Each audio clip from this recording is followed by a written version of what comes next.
તો એમની નજર એક ઝાડ પાસે પડેલા ફળ પર પડે છે। તો ગણપતિ એ ફળ લઈ લે છે। ગણપતિ હાથમાં ફળ લે છે તો કાર્તિકેય એમના હાથમાંથી એ ફળ લઈ લે છે। કાર્તિકેય કહે છે, ગણેશજી આ ફળ મારું છે। ગણપતિ કહે છે, ના ના, મેં પહેલા જોયું અને મેં ઉઠાવ્યું છે, એટલે આ ફળ મારું છે। બંને તો આમ તેમ કરતા ઝઘડી પડ્યા। એમનો ઝઘડો વધતો જાય છે। પછી બંને જણ માતા પાર્વતી અને પિતા શંકર પાસે એમનું સમાધાન કરવા આવે છે। તો બંને જણ કહે છે, કાર્તિકેય પિતાને કહે છે, એટલે આ ફળ મારું છે। કાર્તિકેય કહે છે મારું છે અને ગણેશ કહે છે મારું છે। એટલે માતા પાર્વતી શંકર ભગવાન બાજુ જોવે છે અને કહે છે કે જુઓ ને સ્વામી, આ બંને જણ કેવા ઝઘડી રહ્યા છે। એમનો નિકાલ આપણે કેવી રીતે કરીશું, એમનું સમાધાન કેવી રીતે કરીશું। એટલામાં તો ત્યાં નારદ મુનિ આવે છે। નારાયણ નારાયણ નારાયણ નારાયણ। કહો પ્રભુ, શું વાત છે? ત્યાં ગણેશજી અને કાર્તિકેય ઝઘડી રહ્યા છે, કેમ લડી રહ્યા છે, શું છે? તો ભગવાન શંકર કહે છે કે આ બંનેને એક ફળ મળ્યું છે। એ ફળ કોઈ સાધારણ ફળ નથી, એ એક દિવ્ય ફળ છે। કરવા માટે અમારી પાસે કોઈ રસ્તો નથી મળતો। બોલો નારદજી, તમારી પાસે એનું કોઈ સમાધાન કરવા માટે રસ્તો છે? તો નારદજી કહે છે કે આમાં હું જ પાસ થવાનો છું, એટલે આ ફળ મને જ મળશે। હું પણ આ પરીક્ષા આપવા માટે તૈયાર છું। શંકર ભગવાન નારદજીને કહે છે, તમને આ રસ્તો બતાવવા બદલ તમારો ખૂબ ખૂબ આભાર।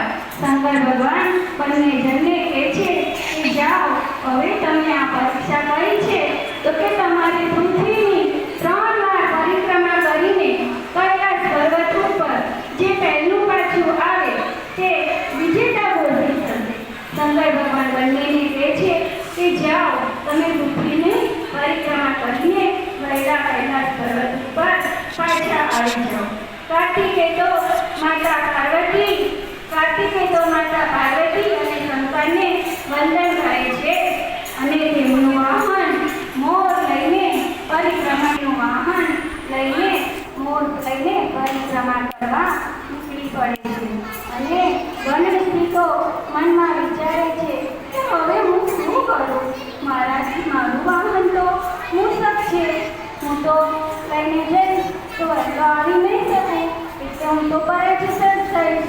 એટલે છે ગણેશજી, તારે જવાનું નથી પરિક્રમા કરવા, તારે આ પરીક્ષા પાસ નથી કરવી, તારે આ ફળ નથી જોઈતું।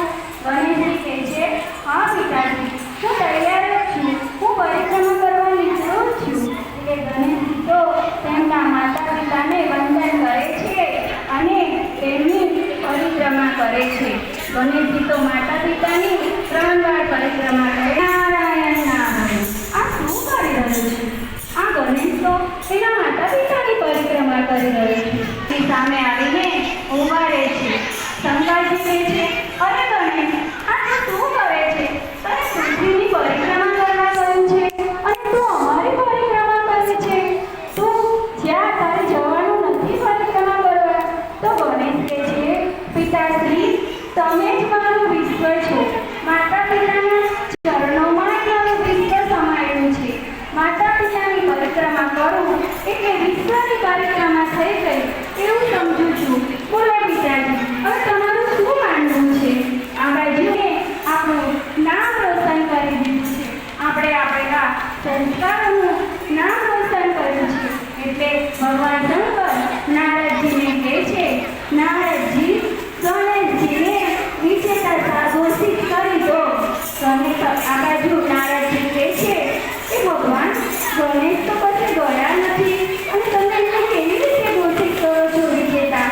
તો ભગવાન કહે છે, એમને અમારા આપેલા સંસ્કારોનું પાલન કર્યું છે અને એમને અમારી પરિક્રમા કરી છે, એટલે ગણેશજી સાચો વિજેતા છે।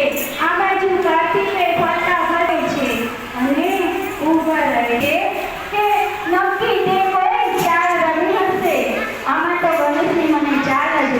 છે, તું પરાજિત છે અને હું જીતી ગયો છું.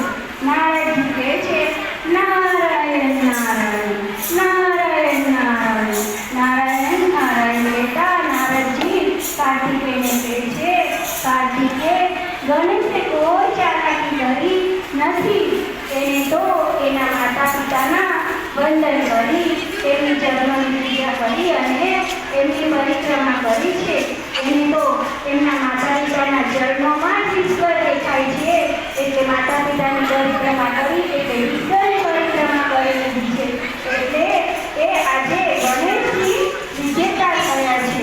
આ બાજુ કાર્તિકેયને તો ગુસ્સો આવે છે, એટલે કાર્તિકેય તો ગુસ્સે થઈને કૈલાસ પર્વત પરથી જતા રહે છે. તો ગણેશજી કહે છે, જુઓ ને માતાજી, આ કાર્તિકભાઈ તો રીસાઈને જતા રહ્યા. તો માતા પાર્વતી કહે છે, ગણેશ, તું ચિંતા ન કર, એ તો એનો ગુસ્સો શાંત થશે એટલે એની જાતે કૈલાસ પર્વત ઉપર પાછો આવી જશે. તો આ બાજુ ગણેશજી અને શંકર ભગવાનના ચરણોમાં ગણપતિ રાખે છે અને કહે છે કે ગણેશ, આ ફળનો સાચો હકદાર તું જ છે. તે અમારા આપેલા સંસ્કારોનું પાલન કર્યું છે, એટલે આજે આ ફળનો હકદાર તું છે અને આ ફળ ખાઈને તું અમૃત પ્રાપ્ત કરશે.